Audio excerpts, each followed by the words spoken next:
Асма карчык турындагы риваятлар соңга калып, әллә нитән кешеләр аркылы авылга килеп җитте. Ниндидер саташулар аны улы Миңлебай үлмәгән, яраланып кына әле дә булса Свердловский шәһәрендә госпитальдә ята дигән бер информациягә китереп чыгарганнар. Карчык әллә ничә тапкыр поезга утырып, көнчыгышка таба китәргә омтылыш ясаган. Проводниклар аны утыртмаганнар. Көннәрнең берендә ул төнге пассажир поездының тамбурына кирип урнашалган. Күпмедер сәгать баргач, әлбәттә, тотып билетсез икәнен белеп, аны Вятский Полянада төшергәннәр. Әлбәттә, вокзалда каңгырап йөргән карчык белән милиционер кызыксынган һәм бүлмәгә алып кирип сөйләшкән. Карчыкның бәхетенә милиционер татар егет икән. Кая барыш, әби дигән. Аспирлауга, нәрсәгә, кемгә?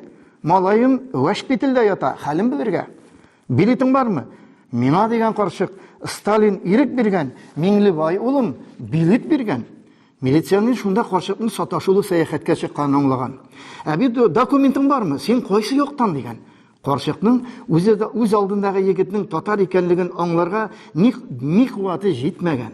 Югыйсә ул үзен Арча районыннан дип әйтә алыр иде.